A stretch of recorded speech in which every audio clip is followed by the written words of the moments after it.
Et en fait, on va sûrement en discuter, mais c'est absolument nécessaire pour vieillir en bonne santé. Vous vouliez devenir contrôle technique, vous, c'est ça, tous les 4 ans, pour nous faire une révision? Les études sont mitigées là-dessus.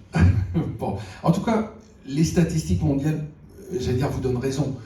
Et puis pas les petites, parce que quand on parle de chiffres, depuis ce matin, je donne quelques chiffres parfois. Il faut faire attention avec les chiffres, parce qu'avec Internet, on en trouve des chiffres, c'est pas un problème. Il faut les voir, il faut qu'ils soient qualifiés, il faut qu'ils soient un peu sérieux.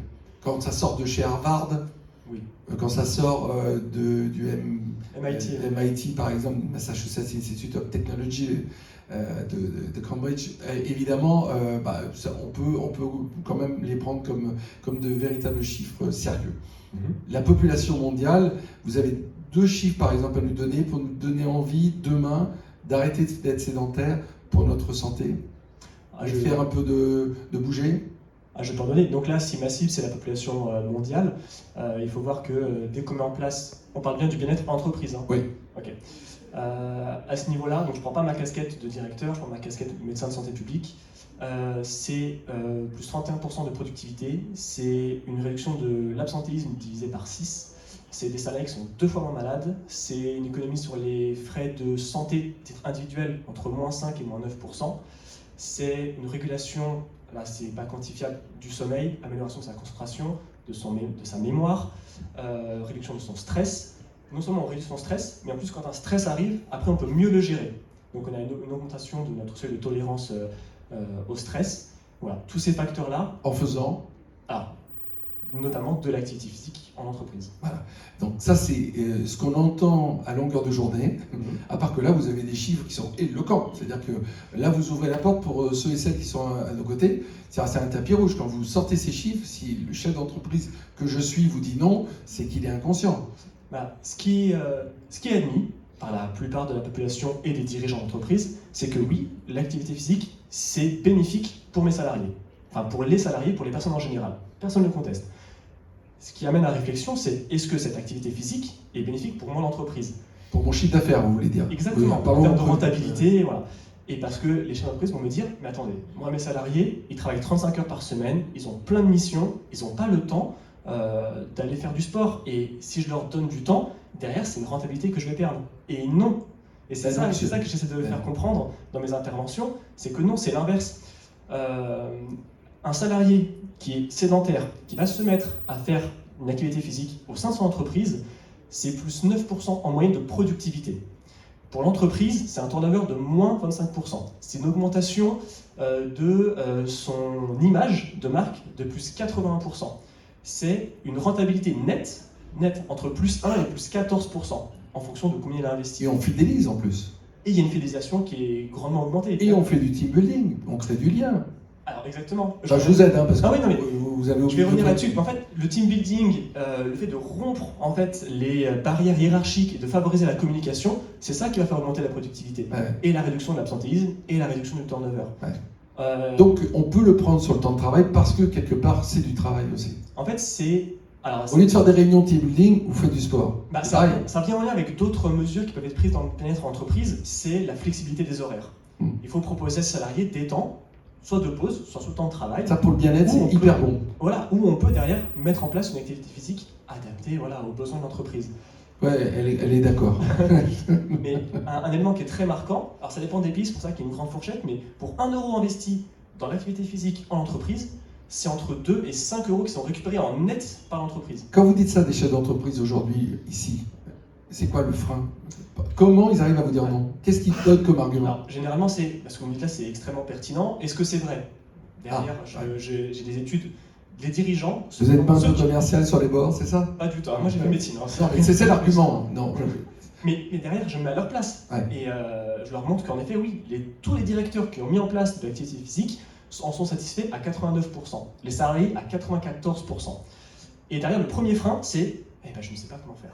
Je ne sais pas. J'ai compris que... Là, c'est le début d'un oui, quelque part. C'est ça. Je voudrais bien, mais donnez-moi des choses à faire. Exactement. Et là, il faut se faire accompagner par un professionnel. Et donc, vous allez avec Adimep, vous allez jusqu'à proposer des organisations ou des entreprises qui viennent vous donner clé en main ce genre de prestat. Exactement. Et nous, on est très... comment dire ? on ne se met pas en avant, on a but non lucratif. Si on sent que la problématique est trop importante, on passe le relais à d'autres structures beaucoup plus adaptées. Voilà. Notre but, nous, c'est pas un but commercial, on est là vraiment pour aider les gens.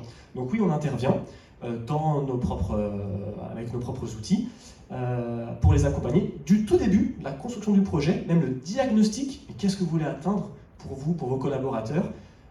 On leur fait comprendre qu'il faut amener justement les collaborateurs intéressés dès le début du projet pour le construire. Et puis ensuite, on déroule, on motive, on incite. Petit conseil, si vous voulez inciter les gens, prenez des personnes qui sont sédentaires ou non actives de votre entreprise comme ambassadeurs pour aller ensuite voir tous les collaborateurs un par un, et ça va fortement les inciter. C'est la technique des anciens fumeurs, ça marche bien. Ouais. Ça marche exactement. Oui, c'est vrai. Ou alors vous emmenez Hervé Manin là, avec ce genre de rugby du stade, là, parce qu'avec ses 2 mètres, en général, ça marche bien aussi. Qui sont vos clients? Des collectivités, j'ai vu. Alors nous, on a des clients à la fois privés comme publics. Dans les clients publics, on a des grandes structures, les caisses d'assurance retraite, les régimes d'assurance maladie, comme la MSA, comme le régime général. Et après, dans le privé, on a plein de banques, d'assurances, même de PME, qui font appel à nos services divers et variés, pas forcément sur l'accompagnement de l'activité. Et vous faites un débrief à la fin? Enfin, à la fin, quand ça a bien commencé, à bout d'1 an, vous allez les voir pour leur dire alors, vous avez bien vu? c'est l'évaluation, on le met en place dès le début. Donc moi, par ma formation de médecin de santé publique scientifique, on ne peut pas mettre en place un programme si on ne l'évalue pas. Il faut forcément savoir qu'est-ce qui a marché, qu'est-ce qui n'a pas marché. Vous le faites en temps réel pendant le suivi de l'activité? Pendant l'accompagnement, ce qu'on appelle l'évaluation de formation, et à la fin on fait une évaluation sommative avec vraiment des éléments. Est-ce que c'est pas un moyen aussi d'attirer, aujourd'hui on voit non seulement que le bien-être en entreprise était un sujet important, mais le recrutement en est un deuxième. Je ne connais pas un secteur d'activité qui ne me dit pas j'ai un problème de recrutement en ce moment. Est-ce que c'est pas un bon moyen? Alors si, tout à fait. À la fois, parce que ça limite le turnover, déjà vous allez moins perdre de salariés. C'est 9 000 €. Un salarié qui se désengage de votre entreprise, c'est un coût de 9 000 € que vous allez limiter. Derrière, évidemment, l'image de marque qui augmente va permettre d'attirer beaucoup plus les salariés. Puis ça crée une équipe tout de suite. C'est ça, ça fait un team building qui est exemplaire. Et vraiment, la personne se dit, je pense beaucoup dans cette situation, je n'ai pas le temps. Le matin, je n'ai pas le temps de faire du sport. Le soir, je n'ai pas le temps de faire du sport. Ou alors, je n'ai plus la motivation. Si mon employeur mettait en place un créneau entre midi et 2 pour que je puisse en faire avec l'infrastructure adaptée, des douches notamment, ce serait un rêve pour moi. Donc c'est midi 2, la bonne fourchette en général. Voilà. Ça coûte combien par collaborateur? Est-ce que vous avez un prix? Alors ça dépend en effet du montant qu'on veut y mettre et de ce qu'on veut faire. Si vraiment il faut faire des travaux, reconstruire et mettre en place des achats, ça peut se chiffrer par collaborateur, ça dépend de la taille de la structure, mais on va dire au plus bas, pour de l'activité physique, pas pour la réduction de sédentarité, on y reviendra si on a le temps. 2 000 €, c'est la base, et après, ça peut coûter 0 si on fait appel à des mutuelles qui proposent du sport, et si on fait appel aux collectivités qui mettent à disposition leurs locaux. Jérémy, et l'activité alors? La sédentarité? Oui. Alors ça, il faut voir que si vous êtes sportif, vous dites moi je suis sportif parce que je fais 1 heure de sport tous les jours. Oui, mais c'est à contrario, vous êtes assis 8 heures par jour, vous perdez tous les bénéfices de cette heure de sport que vous avez faite. Et donc je lutte aussi contre la sédentarité, qui est un plus grand mal que le manque d'activité physique. Donc tout simplement, faites des pauses 2 minutes toutes les heures. Vous allez marcher, si possible, vous allez cuisiner 2 minutes toutes les heures. La machine à café, c'est bon, ça marche ou pas? Ça compte? Ça compte, surtout si vous parlez à vos collègues pour augmenter ce bien-être en entreprise. Ça, c'est la base, vraiment c'est la base. Et après, travailler debout, téléphoner en marchant, ça marche aussi. Lisez vos documents en marchant, tout pour réduire le fait d'être assis, va permettre d'augmenter votre bien-être.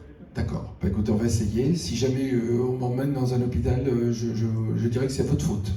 Oula, j'espère pas. Bon, en tout cas, merci pour toutes ces infos. C'est passionnant. Ce n'est qu'un petit bout, mais c'est comme un teasing ici.